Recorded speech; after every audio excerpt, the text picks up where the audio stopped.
এই কাবা শরীফ পেইন্টিংটা আমি কিভাবে করেছি সেটা আজকে টিউটোরিয়াল শেয়ার করব আপনাদের সাথে। এখানে আমি স্কাই কালার করার জন্য ব্লু কালারটা ইউজ করেছি। আজকে এই ভিডিওতে আমি তেমন কালার মিক্সিং করে দেখাবো না, তবে বলবো যে কোথায় কোন কালারটা ইউজ করেছি। পেইন্টিং টিউটোরিয়াল দেখতে হলে আপনাদেরকে অবশ্যই একটু লম্বা সময় এবং ধৈর্য নিয়ে দেখতে হবে, না হলে ভালো করে বুঝতে পারবেন না। তো আমি এখানে যার উপরে আর্ট করছি, এই আর্ট বুকটা কেনার পর এখানে কোনো পেইন্টিং করা হয়নি। ফার্স্ট পেজে কি আর্ট করব খুঁজে পাচ্ছিলাম না, তো ভাবলাম যে একটা ইসলামিক পেইন্টিং দিয়েই শুরু করি। আর ইসলামিক পেইন্টিং হিসাবে কাবা শরীফই বেস্ট পেইন্টিং হবে বলে আমার মনে হলো, তাই এটা আর্ট করলাম। এই আর্টটা করতে আমার প্রায় 2 ঘন্টার মতো সময় লেগেছে। এখানে অনেক ডিটেলস অ্যাড করেছি। আর 2 ঘন্টা সময় লাগার কারণ হলো আমি ধীরে ধীরে মনোযোগ দিয়ে আর্টটা করেছি, বাট এডিট করে বা স্পিড বাড়িয়ে 4 মিনিটের মতো রেখেছি। অনেক আপুরা আমাকে পেইন্টিং করার জন্য রেফারেন্স পিকচার দিয়ে রেখেছেন, বাট সময়ের অভাবে আমি পেইন্টিংগুলো করতে পারছি না। তবে আমি সবার দেওয়া রেফারেন্স পিকচারগুলো আর্ট করে দেখাবো। আচ্ছা, যাই হোক, এখানে আমি পিলারগুলো কালার করতে কয়েকটা কালার ইউজ করেছি: black, white, burnt sienna, burnt umber, blue, yellow ochre. তবে বেশিরভাগ জায়গাগুলোতে ব্ল্যাক কালারই ব্যবহার করেছি। কোথায় কোন কালারটা দিয়েছি সেটা ভিডিও দেখে বুঝে নিন।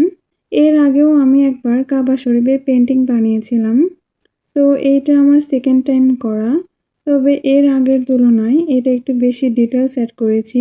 আপনারা শুধু বলেন যে আপু টিউটোরিয়াল ভিডিও দেন, সবগুলো পেইন্টিংয়ের টিউটোরিয়াল ভিডিও চাই। যে কোনো পেইন্টিং ভিডিও আপলোড করার পর সেই পেইন্টিংয়ের টিউটোরিয়াল ভিডিও চান, কিন্তু একটা পেইন্টিংয়ের পিছনে যে কতটা সময় লাগে এটা তো 2 বা 3 মিনিটের ভিডিও দেখে বোঝা যায় না। সো টিউটোরিয়াল ভিডিও বানানো একটু কষ্টসাধ্য হয়ে যায়, তাই আমি বেশিরভাগ ভিডিওগুলো শর্ট ভিডিও আপলোড করে থাকি। লং ভিডিও তেমন আপলোড করা হয় না, তবুও আমি ট্রাই করব লং ভিডিওগুলো দেওয়ার। তবে একটা ভিডিও লং বানানো গেলেও সেটাতে ভয়েস দেওয়া ঝামেলা হয়ে যায়। এতক্ষণ ধরে কী কথা বলবো সেটা আমি খুঁজে পাই না। যাই হোক, এখানে কাবা শরীফের ওপরের সাইডে আমি ব্ল্যাক আর হোয়াইট এই 2টা কালার ইউজ করেছি। পুরো পেইন্টিংটা আমি অ্যাক্রিলিক কালার দিয়ে করেছি।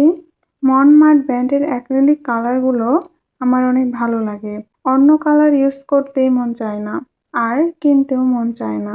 এই কালার দিয়ে পেইন্টিং করতে আমার ভালো লাগে, তাই প্রায় পেইন্টিংয়ে আমি অ্যাক্রিলিক কালার ইউজ করি। আর পুরো কাবা শরীফটা কালার করতে আমি ব্ল্যাক কালার এবং ইয়েলো কালার ইউজ করেছি। তবে এখানে অনেক আরবি লেখা থাকে, কিন্তু সেটা আর সাহস হয়নি দেওয়ার, কারণ যদি ভুল হয়ে যায়। আর যেহেতু পৃষ্ঠার সাইজটা তেমন বড় না, তাই এত ডিটেলস সঠিকভাবে করা যায় না, এজন্যই দেওয়া হয়নি। তবে কিছুটা সেম রেখে নিজের মতো করেই দিয়েছি। তো কথা বলতে বলতে এই তো আমার পেইন্টিংটা শেষ হয়ে গেল। যারা আমার ভিডিওটা শেষ পর্যন্ত দেখেছেন তাদেরকে ধন্যবাদ। তো যারা আমার ভিডিওটি ইউটিউব থেকে দেখছেন তারা আমার চ্যানেলটি সাবস্ক্রাইব করে দেবেন।